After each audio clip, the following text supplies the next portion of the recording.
All right, so we're just gonna go for it.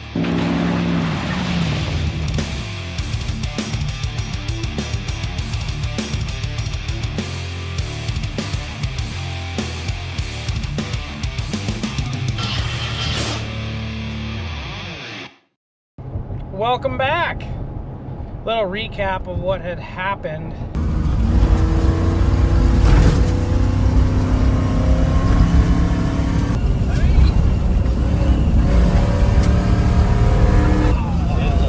Oh, God damn it. Well, you can hear them. Should have come in here. They're in the ceiling. There's nothing in there. A little fucking welcome home hole. Oh shit. You hear them? Fucking squirrel. Right there. Up on the curtains. Get him, Ryan. Where you at, boy?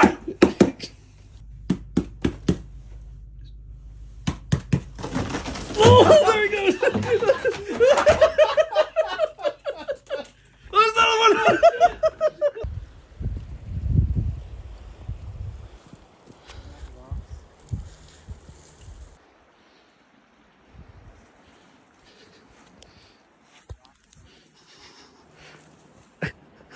We are gonna get back into this routine of making videos and stuff. Got all settled in at the house here. We finally got a desk set up and the computer is back up and running. The last couple months was moved from Texas to Michigan. It's a pretty long drive. It's 24 hours straight. I don't necessarily have the most reliable vehicles to make a cross-country road trip like that. So it took a little preparation. Plus the International is not drivable. So I had to figure that out. I made the decision that the Silverado, the daily driver, was going to be the main tow rig for the International. And then I made the decision that the Redbird was going to be driven up. And that is what happened in a nutshell.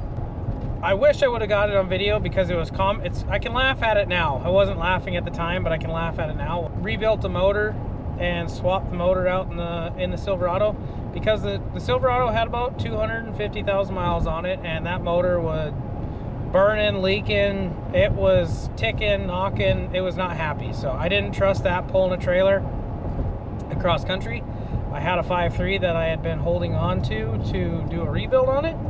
So I figured why not throw a rebuilt motor into it real quick, and I was able to put about 1,000 miles on that motor, and that motor spun a bearing.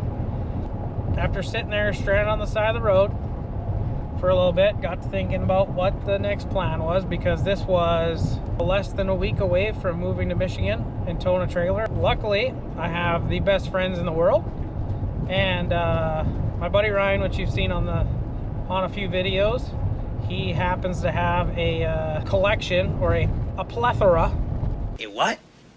A plethora Of 6.0s and 5.3s and whatnot. I have it under loan because I'm going to find him another one. But he made the generous donation of letting me borrow a 6-liter to swap into the Silverado. Ryan, thanks for the help. We towed it right to the shop and I got jumped into it. I think I had the other motor pulled by noon the next day. Got it pulled by noon. We got the 6-liter all set up and we realized it would not turn over. You couldn't turn the motor over by hand. So after fighting with that a little bit, we figured out that we cracked the heads off and there was a rough spot in the cylinder that the rings wouldn't go past. We were able to get the motor to turn freely. Just had to get it past that rough spot. Once we did that, our plan of attack was to take the fresh heads that I had rebuilt, put the 5.3 heads on the 6-liter, threw the 6-liter in there. But I figured it's Sunday at this point. If something happens, I might be truck shopping the next day, so we'll throw an old motor in there and see what happens. Got the motor in, got it to fire up, and it was a little unhappy. I was kind of skeptical, but after a couple minutes of running, just idling, that thing smoothed out completely. We hauled a trailer with it, and it was a whole different animal. I refused to drive it because we were still in Texas, and it was a 1,600 mile drive from there, and I just was done with that truck. Like I said, I can laugh about it now. I was not laughing then, but so luckily I had a I had a couple good friends dedicate some time to helping me move up here. We had 2 drivers in the Silverado and pulling the International, and then we had 2 drivers in the Burb. And I tell you what, that was the most entertaining drive, I think. 2 drivers of the tow truck pulling the trailer. We could not keep up to them. They were hot rodding that 6-liter.